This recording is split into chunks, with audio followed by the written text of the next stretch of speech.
Chapter 15. Does it all come down to luck? Don't put it all on the line for just one roll. You've got to have an ace in the hole. A plausible response to the conclusions of the previous chapter is to say that although virtue alone is not enough for happiness, happiness lies in good character plus good fortune, in virtue plus everything else. Of course, it would be impossible to list literally everything in everything else. All sorts of things that we haven't yet discussed might be included, such as having enough variety in life not to get bored. Presumably, good fortune would be having the right amount or degree of everything, whatever that is. We will return to the possibility that happiness lies in virtue plus good fortune in the next chapter. For now, let's ask a different question. Could it be that happiness lies in good fortune alone? Could it be at least that luck overshadows all the other contributions to happiness? The most venerable retort is that even though luckless good people do suffer, still luck is less important to happiness than virtue. But the spokesmen for Lady Fortune have an answer to that. Whether we gain virtue is also just luck. Before we consider these claims and counterclaims, suppose luck really were the supreme arbiter of happiness. How, in that case, should we live? It would be senseless to make plans, lay up firewood against a cold day, or try to become a certain kind of person. Let life happen as it may. But hold on. In that case, whether one were the kind of person who makes plans or who lets everything happen as it may would also be in the luck of the draw. Cicero thought that if luck were truly sovereign, we would have nothing left to do but pray. Many nations do put a goddess of luck in their pantheons. Gamblers murmur invocations to her. An old Broadway favorite complains, "They call you Lady Luck, but there is room for doubt. At times you have a very unladylike way of running out." Machiavelli, how seriously we don't know, spoke of her as a fickle woman who tends to give her favors, such as they are, to audacious young men who treat her roughly. But if everything depended on luck, then wouldn't the goddess's favors depend on luck too? It would make no more sense to pray hard than to work hard.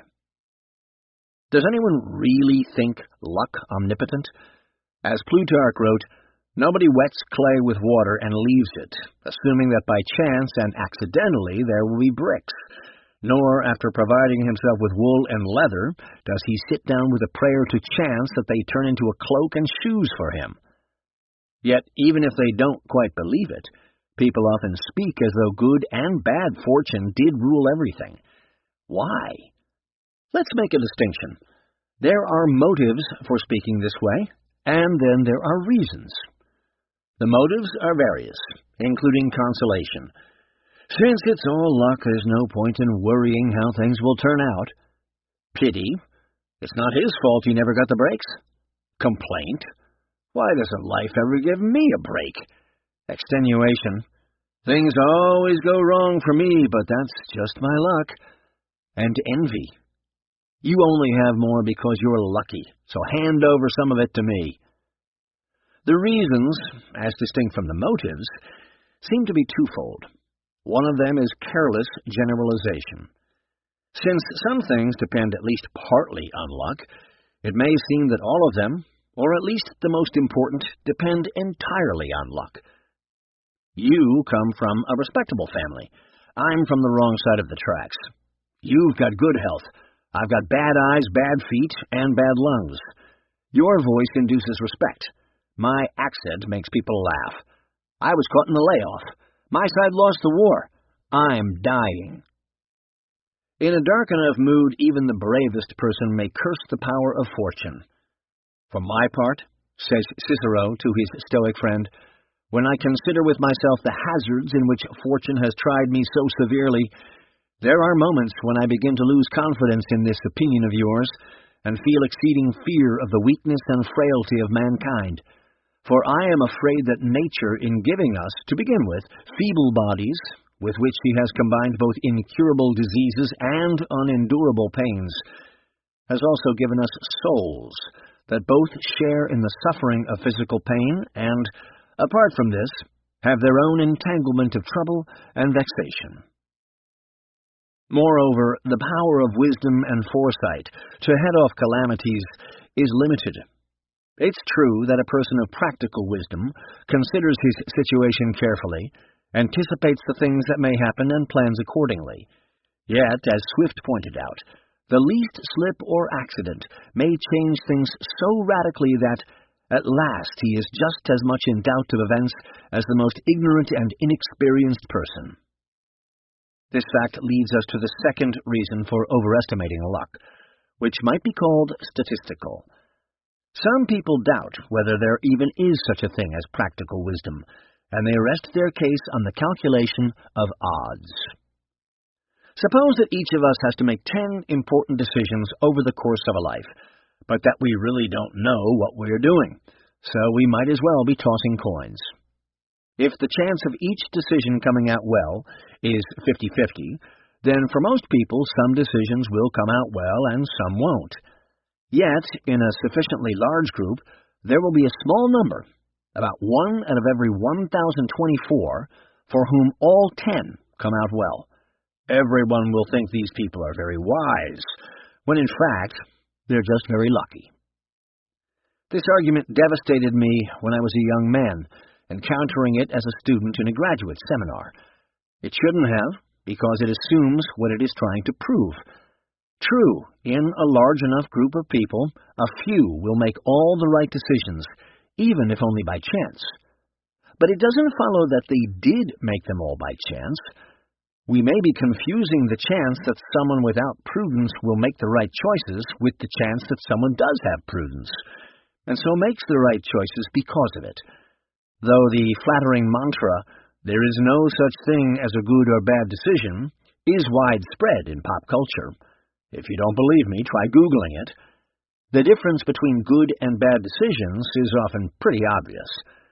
I won't snort cocaine because it can induce panic, paranoia, seizures, strokes, coma, cardiac arrest, and violent outbreaks. Good decision. I will snort cocaine because I like the feeling. Bad one. There are also motives and reasons for denying that happiness is all luck. One motive is self-encouragement. If I refuse to bow down before fortune, then I will never give up. A darker one is self-congratulation. As Swift sardonically remarks, the miserable confess the power of fortune, but those who are doing well attribute all their success to their merits. But motives aside, the best reason to deny the omnipotence of luck is that even granting Swift's point, good character helps us play the hand luck deals us. Plutarch said of Alexander the Great, "Even though he became great through fortune, he is even greater in that he made good use of his fortune. And the more we praise his fortune, the more shall we exalt his virtue, by reason of which he became worthy of his fortune." We don't have to approve Plutarch's judgment of the virtue of Alexander. I don't, to approve the principle. Thrift assists me when I don't have much money. Fortitude helps me cope with losses and fight against ills. Patience enables me to wait for better times. And why should I believe better times will never come? A fire has opened the way to flight. Men have been let down softly by a catastrophe. Sometimes the sword has been checked even at the victim's throat. Men have survived their own executioners. Even bad fortune is fickle. Perhaps it will come, perhaps not. In the meantime, it is not. Moreover, the coin of good and evil fortune is double-sided.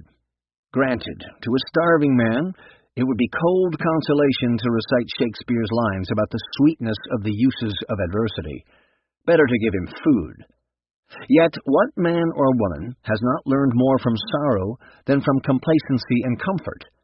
The obverse is that good things are not always good for us. One writer has even suggested that we need greater virtues to sustain good than evil fortune. Why? Just because the better things go, the more things can go wrong? No, there is more. Aristotle remarked that even good fortune itself, when in excess, is an impediment, and perhaps should then be no longer called good fortune. Ruin lies not just in having too much, but in making bad use of the excess. Consider just a few of the goods we have discussed in this book. Wealth for our needs is good, but wealth beyond them brings sloth, false confidence, and anxiety. A pleasing appearance is good, but beauty exposes us to vanity, unwanted attention, and the suspicion that we owe our positions to looks alone. A decent self-respect is good, but thinking too much or too highly of ourselves is a sucking swamp of illusion. Meaning and commitment are good, but false meanings are idols, and misguided commitments deceivers. Finally, although virtue is indispensable, the imperfect shadow of it can twist our lives into knots. For what if I am brave about the wrong things? And anyway, whose virtue is perfect? But wait, couldn't virtue itself depend on luck? Certainly some traits of character are influenced by chance. Everyone who has raised children knows that they are not, thank God, mere putty in their parents' hands. One baby is whiny and fussy, another cheerful, one serious, another hilarious, one stubborn, another easygoing. These native temperaments that so greatly affect the human chances of happiness are present from the moment of birth. Of course, parents have great influence on their children, but the children's temperaments limit what they can do. Now, unlike native temperaments, the virtues are acquired. Yet our prospects for their acquisition may also depend partly on luck. If my parents are sullen, I am more likely to grow up sullen. If patient, patient. If greedy, greedy. If they pass on to me a genetic predisposition for alcoholism, I am more likely to have trouble with drink. And if for a tendency to rage, I am more likely to blow up when annoyed. To one is given 10, to another 5. I can't choose my parents or genes. They, too, are in the luck of the draw. On the other hand, even though genetics and upbringing influence the acquisition of virtue, they are not virtue themselves. For example, I may have a predisposition to make light of danger, but the virtue of courage requires knowing when to take risks. Besides, thinking the predispositions we get from genetics and upbringing determine everything would be as foolish as thinking that they have no weight at all. We do have some control over our moods and states of mind, and we can learn to have more of it. In fact, this is largely what virtue is about. For suppose my personality is morose. Am I doomed to eternal disgruntlement? If I always give in to my sulks, yes, but not if I keep them on a tight leash. Suppose I anger easily. Am I fated to lead a violent life? No, though I will have to work harder than other people to curb my temper. The timid person can resist his fear and learn spunk. The reckless one can restrain his heedlessness and learn caution. Wisdom has built her house. She has set up her 7 pillars. She has slaughtered her beast. She has mixed her wine. She has also set her table. She has sent out her maids to call from the highest places in the town. Whoever is simple, let him turn in here. One might wish that the researches of psychologists would shed light on all this. Unfortunately, the false alternative, nature versus nurture, takes free will off the table. Have researchers shown that there is no such thing as free will? No, they merely assume it out of existence because they don't know how to fit it into a causal analysis. Ironically, they take their own freedom for granted. For if 100% of what we do and think really were determined by the combined influence of genetics and environment, then their opinions about the matter would also be determined. And who among them believes that? Don't they believe themselves free to follow the evidence where it leads? The conclusion? Many of the goods of life, including even the native quirks of personality that hinder or assist us toward virtue, are due partly to luck, and some people do have advantages in life, sometimes big ones.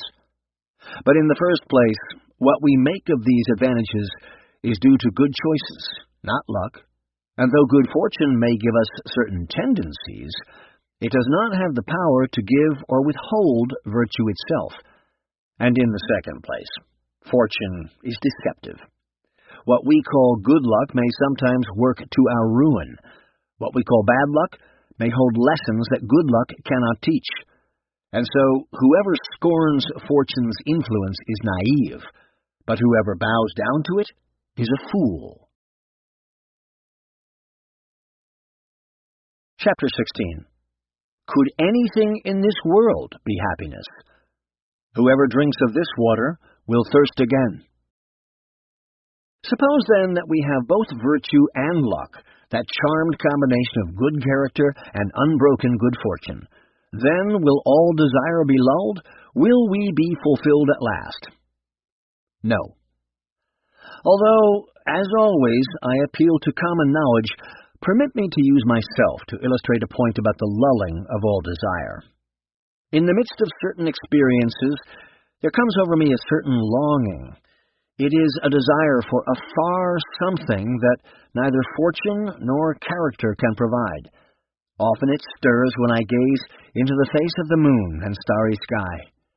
Sometimes when I look, really look, upon the face of another person, I see, in retrospect, that I have experienced this longing since childhood, but I was not sufficiently reflective to be aware of it until my early teens. The desire is not constant in strength, and at times I can almost forget it, yet it is profound and compelling. Not everyone talks about this sort of thing, but probably most people have experienced it, whether while contemplating the celestial courts, like me, or, say, while walking in a forest, hearing the call of a mourning dove, watching the intricate beauty of a dance, grasping a mathematical truth, or seeing the world reflected in a mirror. Whittaker Chambers seems to have experienced it upon gazing at the convolutions of his newborn baby's ear. C.S. Lewis speaks of that unnameable something, desire for which pierces us like a rapier at the smell of a bonfire, the sound of wild ducks flying overhead, the title of the well at the world's end, the opening lines of Kubla Khan, the morning cobwebs in late summer, or the noise of falling waves. Elsewhere, he tells how upon reading the first lines of a poem by Henry Wadsworth Longfellow, he desired with almost sickening intensity something never to be described. Longfellow himself describes it as a feeling of sadness and longing that is not akin to pain. Now, longing, like certain other passions, is directional. Just as my anger is at someone, my longing is for something. So what is this longing for? To what is it trying to compel me? Since it so often comes while I am gazing at the moon, is it a desire for the moon? Surely not. If title to the Earth's satellite could be signed over to me, and I could keep the moon in my garage, the longing would not be satisfied. It would only attach itself to something else, which would be easy enough, since other things arouse it too. So when I experience this longing, what is it that I want? Various suggestions might be offered. What you want is to experience the moon's beauty. This most obvious suggestion can't be right, because whenever I gaze at the moon, I am already beholding its beauty. If what I wanted was to behold it, then I would be satisfied. Yet so far is the experience of its beauty from satisfying my mysterious longing that it even rakes it up. When I go back into my house, sated with the moon's loveliness, the longing is not lulled, but still pierces me. By some accident of personality, it is associated in my case with the sight of the moon, and I understand why a pagan might have worshipped the lunar virgin, but it is not a desire to see her beauty. What you want is to go there. I believed this when I was a boy, devouring stories of outer space and travel to the stars. I have no doubt that setting foot on our silver sister would produce a sense of accomplishment and a temporarily exultation. But would it fulfill the longing that I felt, and still feel, in looking up at the moon? I doubt it. Perhaps you have experienced the strange tang of this longing when looking at the crest of a far-distant hill. Yet when you climbed and attained it, did your conquest of the summit provide what you expected? Getting to the crest satisfies the desire to attain the crest, but it does not satisfy the other desire that is somehow mixed up with it. Stranger yet, you might have experienced that other desire looking down again from the crest toward the plain from which you began, and yet it was not satisfied earlier, when you were standing on the plain. In the same way, when I was a boy, the longing aroused by the sight of the moon became associated in my mind with the desire to go there, but it was not the same desire. Could I have gone to the moon every day, the desire to go would have been lulled, but my mysterious longing would not have been. It would merely have found new occasions, raising its lance from its secret couch to pierce my heart over again. What you want is the sublime and the unattainable as such. There is a difference between wanting something unattainable and wanting something because it is unattainable. I may want a hamburger and be unable to have one at the moment because I don't have any money. Yet I want the hamburger because I am hungry, not because it is unattainable. Someone might think that the case is different when I gaze at the moon, that its unattainability is the very reason for its charm, and that this is why attaining it would be anticlimactic. Now, there is something to this theory.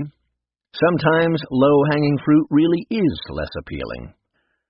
Among other things, this is the whole basis of the romantic strategy of playing hard to get. Yet, what does it really explain? A prize that is more difficult to attain may be more attractive to pursuit than an easy one. But to want something is to want to have it, and to pursue something is to want to catch it. Who in his right mind would tell a thirsty man how lucky he was that whenever he reached for a drink, the water was withdrawn? If I do attain the object of pursuit, but it leaves me unsatisfied, the proper conclusion is that what I really wanted, or at least the strange something that I also wanted, was something else. What you want is to be united with the all. I am happy to be in a universe with snails, tomatoes, garlic, thunderstorms, and galaxies. But who would wish to be united with the aggregate of all these things? To suppose myself united with the aggregate, even if it is an interesting aggregate, is to suppose myself annihilated. Having been annihilated, I could hardly be satisfied in my longing, because I would not be at all. You are merely experiencing the sublimation of your longing for a woman. People who have read too much Freud think every mysterious longing is a disguise for libido. Considering the age at which I became aware of the mysterious longing, in my case the suspicion might seem all too plausible. Yet if it were merely sublimated eros, then I should no longer feel it when I cast my eye on the moon today. Having been married for a half-century to the bride of my youth, I have experienced the satisfaction of eros, and love is sweet. But there is this about amorous embraces. They quench only amorous desire.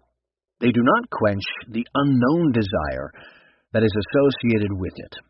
In fact, they provide it with new occasions, because the power of the moon's face to arouse it is now rivaled and outdone by the power of the face of the beloved. Lovers will tell you that sometimes the countenance of the one whom they love seems illuminated. Thinking that this glow is just a blush of health or the pink of erotic response, cosmetics vendors offer to counterfeit it with creams and powders.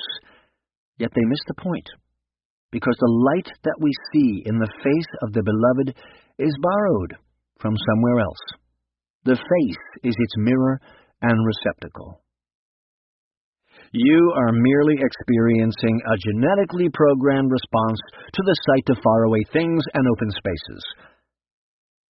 So-called evolutionary psychologists try to explain our sense of beauty in terms of adaptive fitness. As they would have it, Since our remote ancestors evolved on the savannah, of course we like distant vistas, such as mountains, moons, horizons, clouds, and seas. Any would-be ancestor that didn't like such prospects would have had difficulty adjusting to his surroundings, and so would have been less likely to pass on his genes, including the gene for liking them. This hypothesis explains nothing, for even if there were an adaptive advantage in liking distant vistas, the fact remains that when I gaze at the moon, I don't just like it, I want something. An unappeasable ache moves in me, a plangent plucking of the strings, not a pain, and yet more like a pain than a pleasure. What could be the adaptive value of having that? Besides, although the moon is my chosen example, human history testifies that the coals of this ache can be raked up and blown into flame by all sorts of things. I don't know what these things might be for you. In my case, another of the things that rakes it up is the very specific experience of hearing Johann Sebastian Bach's Air on the String of G. Tell me how that helps me pass on my genes to my progeny. You'll want to experience not just something beautiful, but the ideal of beauty that lies beyond beautiful things. Here, I think we come closer to the truth, though it depends on the meaning of ideal. This answer is unfashionable in our day. Now there is no need to deny that there are individual differences in the judgment of beauty. I may say the moon is most beautiful, you may confer the honor on the setting sun. Nor is there any need to deny that some kinds of disagreements are more difficult to settle than others. We tend to argue much more about beauty than about, say, weight. But to one degree or another, all judgments suffer these difficulties, and they are not good reasons to deny the reality of the things that are judged. The test of any judgment, about anything whatsoever, is whether better reasons can be given for it than for alternative judgments. Suppose someone says that in order to settle a disagreement about which of two rocks is heavier, we need only put them both on a scale, and that settles it. Philosophers call this view naive empiricism. Why is it called naive? One reason is that such measurements don't always settle it.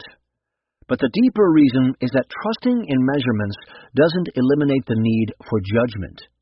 It depends on a whole series of prior judgments, all of them potentially contentious. To mention but a few of them, we have to agree that the scale is in good operating condition, that the rocks are too heavy for it, that the theory of measurement on which the scale is based is correct, and that we aren't too drunk, dim-sighted, or prejudiced to read the numbers on the dial. We might even agree that one rock is heavier than the other, but later, after revisiting these judgments, change our minds. From difficulties like these, we don't conclude that weight is unreal. Neither should we say that beauty is. Far from fictitious or false, loveliness is such a massive and bewitching reality that at times it threatens to undo us. And here is the thing about loveliness. Like that light from the beloved's face, it seems to point beyond itself. The perishable sings to us of imperishability. Question the beautiful earth. Question the beautiful sea. Question the beautiful air, diffused and spread abroad. Question the beautiful heavens. Question the arrangement of the constellations. Question the sun, brightening the day by its effulgence. Question the moon, tempering by its splendor the darkness of the ensuing night. Question the living creatures that move about in the water, those that remain on land, and those that flit through the air. Question all these things, and all will answer, Behold and see, we are beautiful. Their beauty is their confession. The word confession at the end of this passage is meant literally, for Augustine, its author, views beautiful things as wordless, poignant witnesses. He asks, who made these beautiful transitory things, unless it be the unchanging beauty? Let us put off trying to answer his rhetorical question for now, At the moment, I am not concerned to say whether these beautiful transitory things really do confess something beyond themselves. It is enough for the argument that they seem to. Just for now, consider it an illusion if you wish. For because of this inescapable seeming, whether or not it is grounded in reality, these beautiful things will never be enough for us, no matter how much of them we have. The greater the beauty, the greater the sense of a still greater beauty beyond, behind, or above them. I can spend all day looking at the beautiful earth and sea until I no longer want to. I can tire myself out feeling the breath of the beautiful air, diffused and spread abroad. I can take in so much of the arrangement of the constellations that I need to go indoors and catch my breath. Yet the longing for that something more will follow me inside. It may hide itself from me for days on end, and then strike me like a blow. I hope I am not misleading anyone by speaking so much about the face of the moon and of the beloved. Although the mysterious longing for something more can be stirred by those things, it can be stirred by all sorts of other things too. In fact, it can be stirred by almost anything, depending on one's susceptibilities. In certain moods, the sense of the significance of a grain of dust can hit like the blow of a hammer. Some, like Aldous Huxley, have even been known to artificially stimulate the sense of significance by using drugs, foolish as that is. In every one of these cases, we suffer a tendency to mistaken identification, a confusion between some ordinary desire, on one hand, and on the other what we may call the transcendental thirst. I may be moved to my depths by contemplating the miracle of water, but although taking a sip may quench my physical thirst, it will not quench my transcendental thirst. I may be transported by the sight of great works of art, and while I may have joy in possessing them, a joy, by the way, that fades, I will still be haunted by that astringent longing for something that I first thought must be the works themselves, or at least the beauty of them, but is really something else. The desire for each thing can be satisfied by that thing, yet the desire of which I speak will persist. I do not say that everyone will recognize this experience. I do think that everyone has it, whether or not he accepts where the argument is going. For the argument is going somewhere, and I may not want to go there. I may tell myself that my problem lies only in not yet having enough of whatever I want. For example, if the inexpressible desire is inflamed in me by great works of art, I may think my problem is that I don't want merely an object of beauty, or even a house full of objects of beauty, but all beauty. And all beauty is a pretty good description of the transcendental longing, at least as some people experience it. But I will not have all beauty, even if I do possess every beautiful thing that there is. Beauty isn't an aggregate. It isn't an agglomeration. It isn't an attribute of a heap.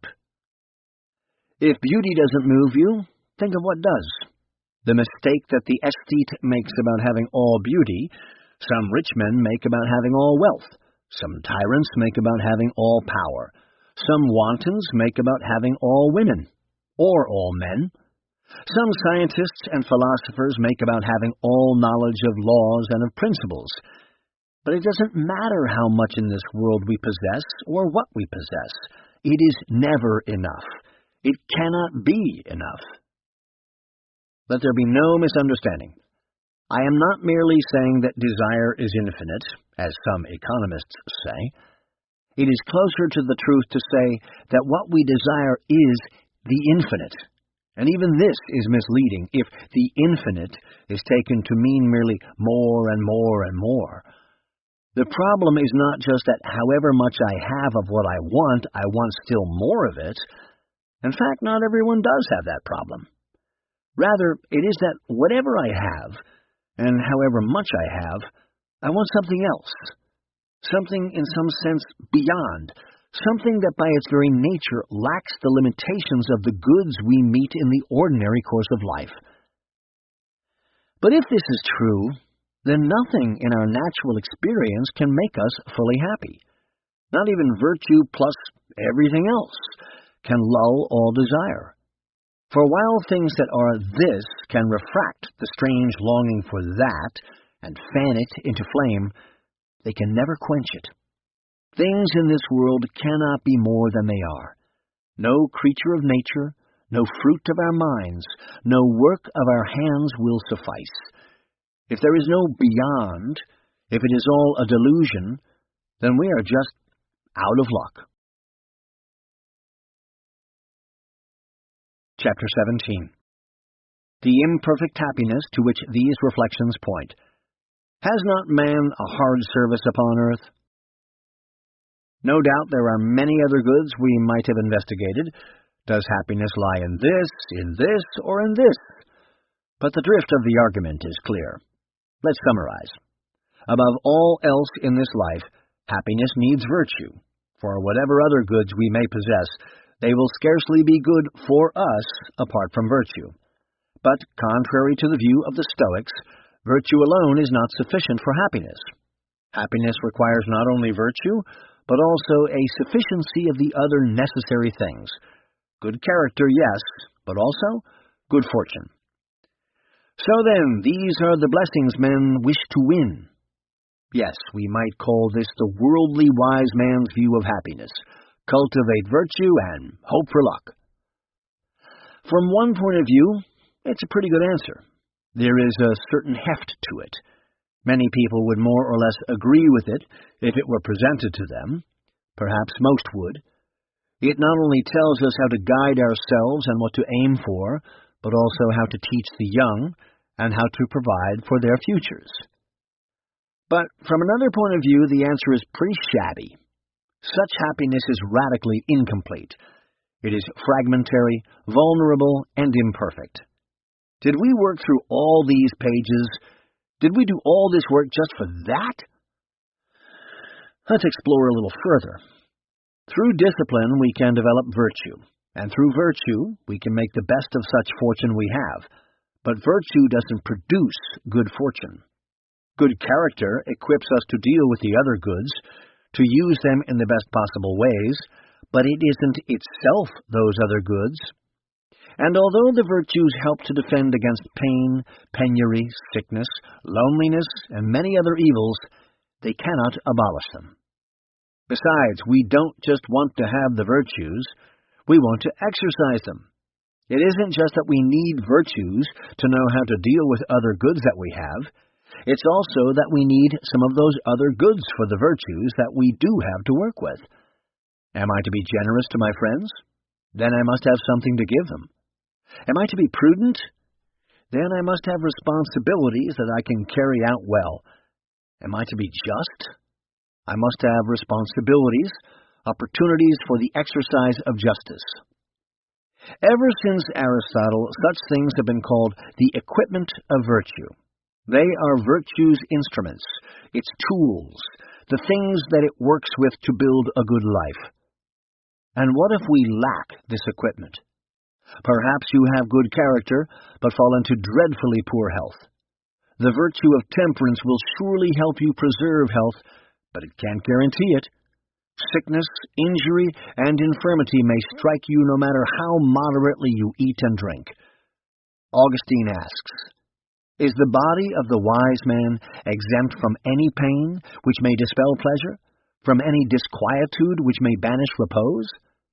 The amputation or decay of the members of the body puts an end to its integrity. Deformity blights its beauty, weakness its health, lassitude its vigor, sleepiness or sluggishness its activity. And which of these is it that may not assail the flesh of the wise man? Or perhaps you have the virtues requisite to true friendship, but no friends. So many qualities are indeed requisite to the possibility of friendship, writes Samuel Johnson, and so many accidents must concur to its rise and its continuance that the greatest part of mankind content themselves without it, and supply its place as they can, with interest and independence. Perhaps there are many who might otherwise have been friends, but who are so far separated from you in outlook that there is nothing of substance that you can share or discuss with them. Perhaps you discover that the good things in your life isolate you, either because others envy your good fortune, or because so many people feign friendship in order to get something from you. And so good fortune may not be so good, even if you do have good character. There may even be a shortage of persons in your society who are capable of friendship.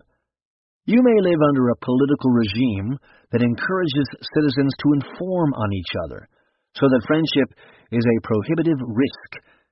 You may have and cultivate deep friendships, only to find that they are lost or impaired through misunderstandings beyond your control.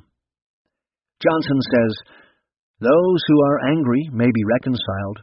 Those who have been injured may receive a recompense. But when the desire of pleasing and willingness to be pleased is silently diminished, the renovation of friendship is hopeless, as when the vital powers sink into languor, there is no longer any use of the physician." Besides, no one's fortune is entirely good. Inevitably, we suffer defeats and discouragements. Early death means wasted promise. Long life means only long old age. We grow old, our powers fade, and we die. Those we love disappear, one by one. If you are virtuous, you will have a greater ability to endure suffering. Yet that does not make it something other than suffering. Even having good character and good fortune, you may be deluded about the ultimate meaning of life, and it would seem a little odd to count knowledge of the meaning of life as part of good fortune. Someone might suggest that cultivating good character and making the best of our lot is the only meaning there is. But if it really is the only meaning, then why does it seem that there must be another, and why do we keep looking for it? Moreover, not even the golden combination of good character plus good fortune will satisfy the transcendental longing we have discussed. However good the virtues are, however good the other goods of life are, at times it seems as though there is some great point they are massively missing. What point is that? They cannot tell us. The virtues and the other goods are mute. So suppose you have virtue. Suppose that for now you have the good fortune to possess a sufficiency of health and external possessions. Suppose that for now you have friends with whom to share this good life. Suppose that even though you may not know the ultimate meaning of life, at least you know some things, and you are not chasing delusions. That is a great deal. It is nothing to sneeze at. You may certainly be said to have a share in happiness. We can even say that you have that approximation to happiness that can be had in this life. From the worldly wise man's point of view, that simply is happiness. But is it? Not by a long shot. Part 3. Starting over. I was thinking that I had made an end of the discussion, but the end, in truth, proved to be only a beginning. Chapter 18. Why shouldn't we settle for imperfect happiness? For such a falling short, and for no crime, we all are lost, and suffer only this. Hopeless, we live forever in desire. What do you want, egg in your beer? So far, reflection on universal experience has revealed universal disillusionment. Whatever in our natural experience we pursue as our ultimate consummation, we are disappointed, for it cannot fulfill us. In one sense, desire can certainly be satisfied, for with good luck we can attain and possess whatever we pursue in the belief that our happiness lies in it. Yet, in another sense, desire cannot be satisfied, for even when we get what we pursued, we still suffer desire. A certain something whispers to us that it was not what we really wanted. Through history, the human race has come up against and rediscovered this disillusionment many times. The philosopher Giacomo Lodovici points out 3 possible negative responses to it: fanaticism, despair, and resignation. As he rightly explains, a positive response is also possible, but first, Let's explore these three negative possibilities. Suppose I choose fanaticism. I remain in denial. I tell myself that the problem is just that I don't yet have enough of these partial goods, so that I seek more and more of the same sorts of thing. This is futile, because the problem is not quantitative. It lies not in the amount of these goods, but in their nature. Not even the greatest possible quantity of partial satisfactions adds up to total satisfaction. Indeed, too much of them makes them pall even sooner than otherwise. The compulsive womanizer does not get more satisfaction from all that sex, but less. The glutton gets less from his food, the plutocrat from his money, the tyrant from his power. The fanatic always demands a greater satisfaction than his satisfactions can give. Even intellectual enjoyments pall. Perhaps I have become the perfect master of some field of learning, but as the jaded sage of Ecclesiastes wrote, "Of making many books there is no end, and much study is a weariness of the flesh." Even books and study about happiness. Suppose that instead I despair, telling myself that the hope for complete satisfaction is baseless and nonsensical. I try my best to cast hope to the winds. I will stop wanting to be happy. But this is merely our old acquaintance, annihilation, come around again in different dress. We first met it in the guise of the paradoxical claim that happiness lies in giving up all desire. The new, more consistent version claims that we must give up even the desire for happiness itself. If I may borrow a remark made by William James in a somewhat different context, this response produces a horror kindred to a nightmare, but with one difference. In a nightmare, I have desire to act, but no power. Here, I have power to act, but no desire. Or suppose I elect resignation. I will take what I can get.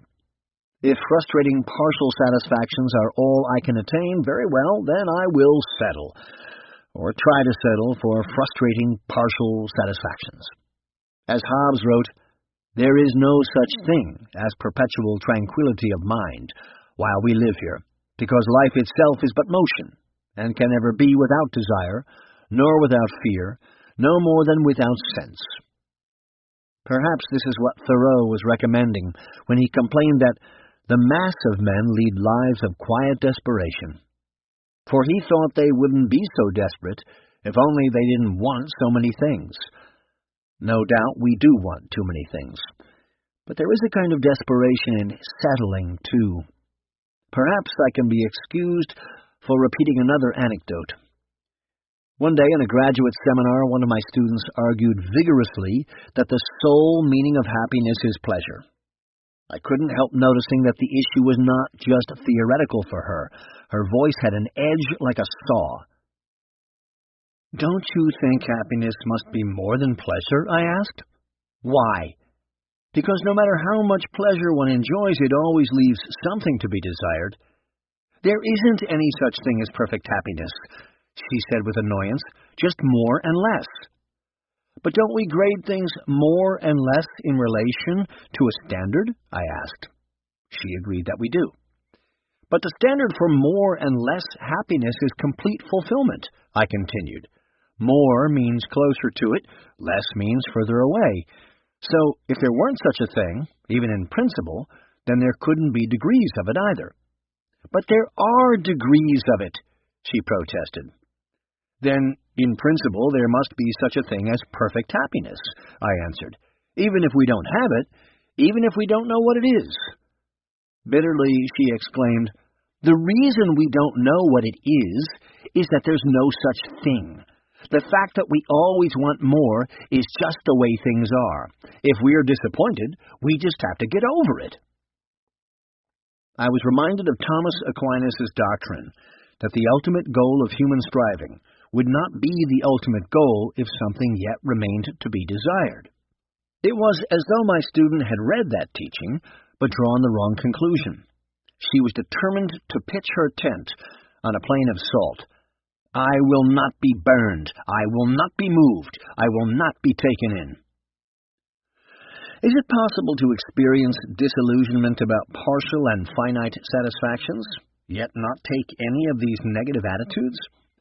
Confronted with the brittleness and frangibility of the good, is it possible not to go into denial and become a fanatic, not to sink into despair, and not to settle? If this should turn out to be possible, then disillusionment might even turn out to have been a good thing. For by calling attention to an error, it would have aroused the desire to find a way around it. And this is indeed how it is. The temptation to fall into these attitudes arises from forgetting that each of the finite and limited goods in our natural experience derives whatever goodness it has from some unlimited and as yet undiscovered good that it reflects and anticipates, as charm anticipates but is not the same as true beauty. Consequently, just as someone might expect too much from charm, someone may ask more of any of these limited goods than they can give, forgetting to look beyond them to that greater good that transcends them. Very sweet, says the skeptic, but why should I believe that limited goods are reflections and anticipations of something more? We heard one reason just now. It doesn't even make sense to speak of something partial, except in comparison to something whole. That whole exists at least in our minds.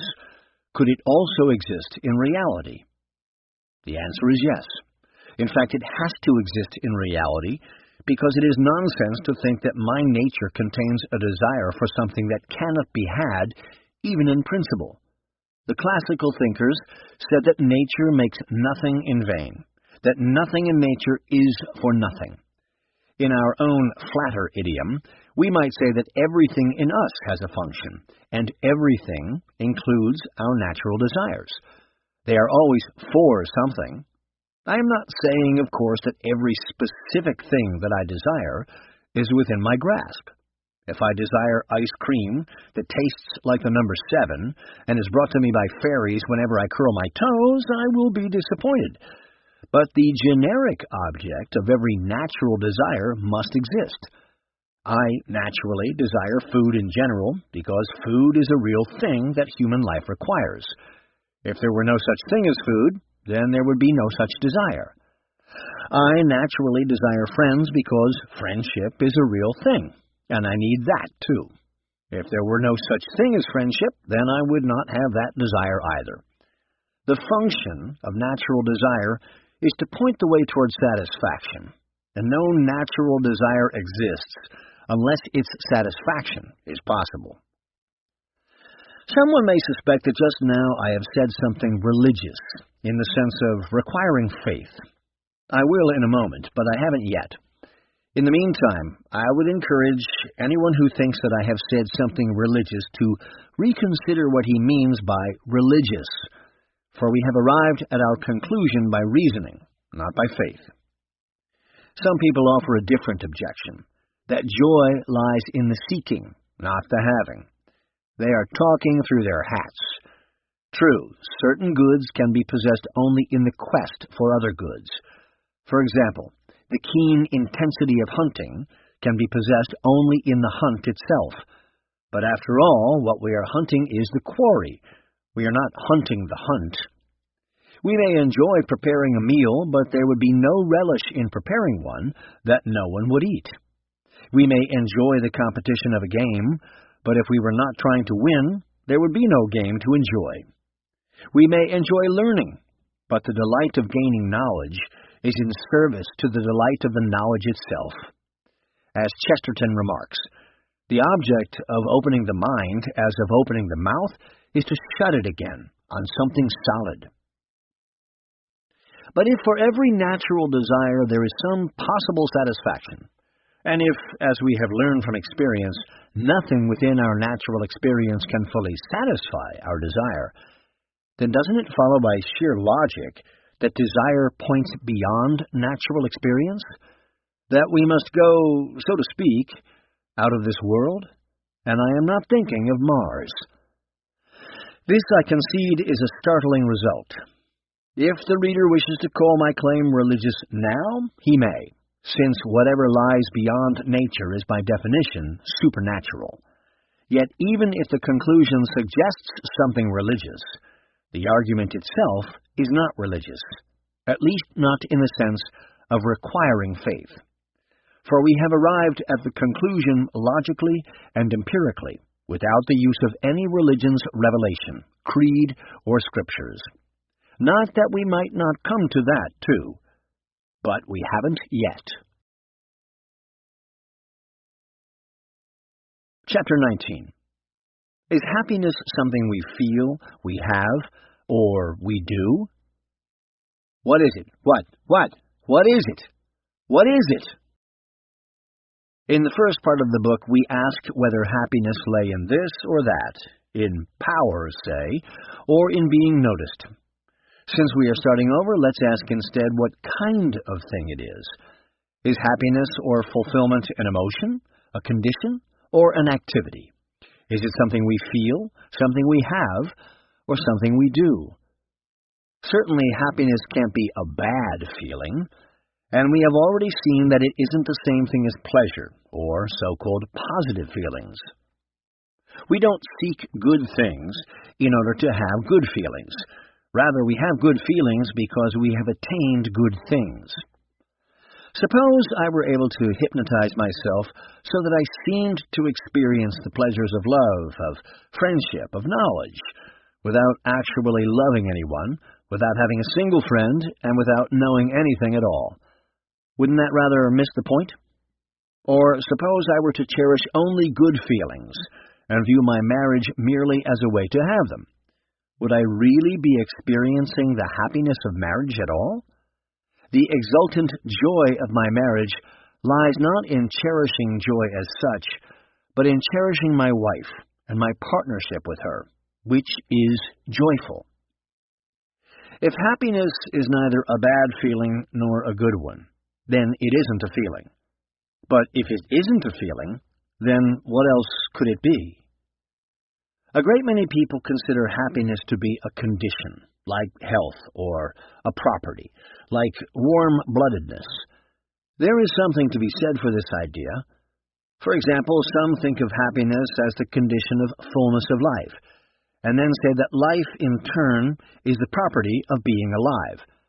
Others think that we ought to seek to have all good things together, never mind for the moment whether they are all available within the natural order, and then say that happiness is the condition or property of enjoying them. I don't exactly say that such views are wrong, but I think we will see that they are imprecise and somewhat misleading. To be completely happy is certainly to be fully alive and to enjoy all good things. But the exercises of life and enjoyment are not things that happen to us. They are things that we do.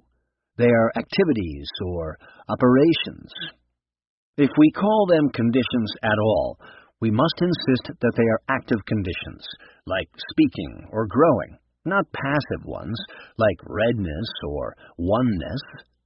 A person in a happy condition is better described as involved in the activity of happiness, to use the ancient expression, the activity of living well and doing well.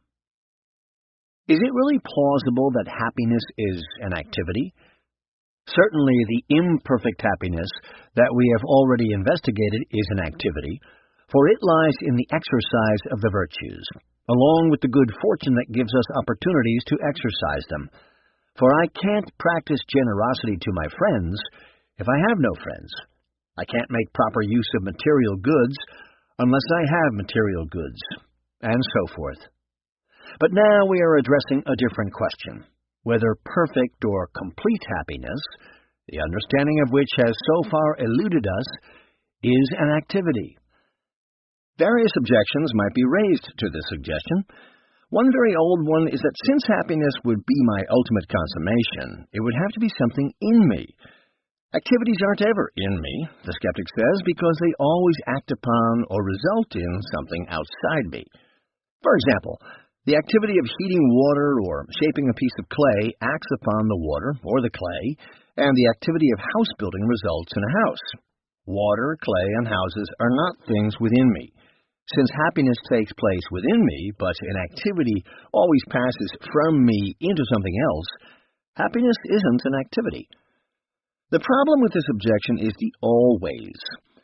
It is true that many activities pass from me into other things, but many others, like understanding, do take place within me. Yes, by the activity of shaping a piece of clay into a statue, I am bringing something outside me into actuality and completeness. But by the activity of, say, understanding something, I am bringing something inside myself into actuality and completeness. In this case, my knowledge. So we shouldn't say that if happiness is inside me, then it couldn't be an activity. Rather, we should say that it would have to be an activity of the internal sort, like understanding, one that may overflow into external things, but does not find its terminus there. Another very old objection to the view that final happiness is an activity is that happiness in the complete and perfect sense would have to be something that continued without interruption or end. And isn't it the case, the skeptic asks, that every human activity suffers interruption, and that everything we do does come to an end? The most delightful conversation with my wife eventually concludes. It has to, because each of us has other things to do, not to mention having bodily needs, such as for rest. The process of writing this book is interrupted continually, and that sort of experience is familiar to everyone who has ever tried to accomplish anything. Even when there are no outside interruptions, we suffer internal interruptions. Perhaps I am praying, and my mind wanders. Perhaps I am preparing to lecture about something intriguing that Augustine of Hippo said, and I am distracted by the thought of the delicate small spider that so famously distracted him. But notice what this objection proves and what it doesn't. Could any activity that starts and stops, that breaks up into pieces and that suffers interruptions, be considered perfect happiness, leaving nothing to be desired? No, of course not. The skeptic is right about that. Does any activity that we can accomplish by our natural powers continue without interruption and without end? No, he is right about that too. Then must we say that no activity at all can continue without interruption and without end? That does not follow. The objector has gone too far. His conclusion would follow only if it were impossible to make contact with whatever transcends our natural powers. From the fact that we can't transcend our natural powers by an exercise of our natural powers, it doesn't follow that they can't be transcended. All this shows is that we can't pull ourselves up by our own bootstraps. Is there some other way to get beyond them? Since we haven't yet investigated the matter, all we can say is that we don't yet know. In fact, if we bear in mind the conclusion of the last chapter, we have excellent reason to go on and conduct that investigation. Nature makes nothing in vain, and if the inescapable natural longing for happiness were inescapably frustrated, then it would be in vain. So it is hard to reject the possibility that the longing for perfect happiness can somehow be satisfied, even if only by means out of this world. Slow down, says the skeptic. Maybe we moved too quickly in the last chapter. Maybe nature does make things in vain. What about tonsils, the appendix, junk DNA? Didn't we all read in our school books that these and probably many other things have no function, no purpose, no use? I don't know whether we all did, but I did. But the school books were wrong. As it has turned out, these things do have functions and purposes. Among other things, the tonsils may play a role in the immune system. The appendix may preserve useful symbiotic bacteria, and although it is true that some stretches of DNA don't code for proteins, the ones that don't are hardly junk. They seem to perform a variety of other tasks. For example, switching some of the other stretches on and off. Besides, a strong but absolutely futile desire would not just be useless, it would be worse than useless. It would involve us in tempests of longing, seeking, and wasted energy for nothing. Neither in Aristotle's theory of natural teleology nor Darwin's theory of natural selection is there any place for such an expensive futility. According to Aristotle, it shouldn't exist in the first place, and according to Darwin, it should have died out. Yet the desire for something else, something other than we find in this world, is universal, immensely powerful, and shows no sign of dying out. Still another objection to the suggestion that ultimate happiness is an activity is that happiness is one thing, while activities are numerous and diverse. The answer to this objection is a lot like the answer to the last one. The fact that activities are numerous does not prove that there is no single unified activity of the human person in which happiness would consist. It only means that we haven't yet discerned what it is. We haven't yet discovered P, so P must not exist, is not a very good principle of investigation. Rather, we should say, if we have good reason to think P must exist, but we haven't yet discovered it, then let's look for it. When Enrico Fermi found good reason to think that there must exist a fundamental particle that doesn't possess mass, a neutrino, as he called it, physicists began looking for it. Eventually, they found it. In this respect, the study of happiness ought to proceed the way physics does. But doesn't the very fact that we can't bring about perfect happiness by our own powers show that happiness couldn't be an activity? An activity is something that we do. How could happiness be something that we do if we have no power to do it? Allow me to answer with a few analogies. I have no power to see distant galaxies, because my eyes are not strong enough. However, if my visual power is augmented by a telescope, then I can. Should we say, in that case, you're not performing the activity, the telescope is? No, because the telescope isn't seeing. I am. If I don't look through it, no seeing takes place. We don't say that just because I need the help of the telescope, I am not really seeing. We say I am really seeing with the help of the telescope. Many activities are like this. We can do them, but only with help. I may be unable to digest milk proteins on my own, but do fine if I take an enzyme supplement. I may be unable to know by direct observation what happened at a time before I was born, but I can learn about it from witnesses I trust. These analogies are not perfect because in each case the power that assists my natural power is another natural power, the telescope's natural power to magnify images, the enzyme's natural power to break down proteins, and the witness's natural powers to remember and recite what they have seen. The skeptic may remind me that even if other natural powers can assist my own natural powers, they cannot bootstrap my powers right out of the natural realm. And I agree. But could some power that is already beyond the natural realm uplift me? We certainly haven't proven that this can happen. On the other hand, we haven't proven that it can't. At the present state of our inquiry, we don't know. With such high stakes, it would be foolish to rule out the possibility ahead of time. But isn't the idea of something beyond the natural realm illogical? We are in danger of going down a rabbit hole of digressions here, but the question is important, so let's answer it as briefly as possible. Only in one case is it illogical to think that there could be anything beyond the natural realm. If we define the natural realm ahead of time as everything that is.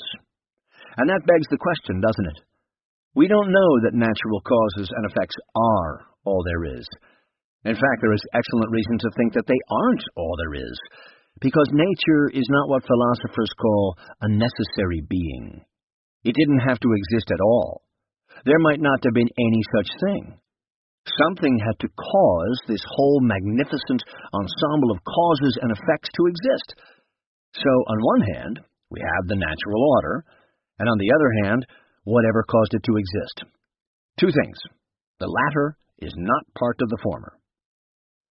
The standard objection to this reasoning is that if the universe needed a cause, then its cause would need a cause, and so on ad infinitum. But no, the logic of the argument is not that everything needs a cause, but only that what are called contingent things need causes. Only things that don't have to be require an explanation for their existence. If the cause of the universe is what is called a necessary being, then it doesn't need an explanation for its existence. Something that can't not exist just exists. And please, notice that this argument is just as compelling whether we view the natural realm as a unitary thing, or view it, according to the current fashion, as a multiverse, or set of many unitary universes. For in either case, we are asking the same question. Why is there something and not nothing? The only difference is that in one case, the something is called a universe, and in the other it is a symphony of universes called a multiverse. To close this digression about the natural realm and return to the main subject, even after we have addressed the objections to the suggestion that happiness is an activity, it still seems strange to many people to think of happiness this way. They think that happiness isn't something that a person does, but something that happens to him. That lucky guy. But if we consider our experience carefully, I think we will find that we frequently confuse things that we do with things that merely happen to us. Consider love, for example. Properly speaking, love is an enduring and active commitment of the will to the true good of another person. It is something we carry out, something we exercise, something we do. Yet we speak of falling in love as though it were like falling off a cliff or being struck by lightning. It is not hard to see why we speak this way, because although I may come to love someone only gradually, and for reasons that I understand, sometimes the process is very fast and mysterious. Just as I fall off a cliff suddenly, I may begin caring for my beloved suddenly. Wham! In the same way that I may not be able to explain why the lightning struck me, I may not be able to explain why I began caring for her. What is this miracle, I ask? Songs have been written about the abruptness of it, sonnets about the mystery of it. And yet, on reflection, we see that these resemblances between things that we do and things that merely happen to us are far from complete. The differences are much greater. For even if I did begin to care for my beloved all in a flash, my exercise of this care is an activity, and an absorbing one. I consider what will please her. I console her in sorrow. I try to remove thorns from her path. I repent of my hurts to her. I make a special effort to exercise the virtue of patience toward her, and I avoid making myself merely an object of toleration to her. And even if I don't fully understand why I do care for her, it is I who care, and not another. This care is not inflicted on me, but transpiring and growing in my will. So it is with many things we do. Like the sweet labor of love, in some ways these activities are like things that just happen to us, but they are not like that in all ways. So it is, I suggest, with the sweet labor of happiness.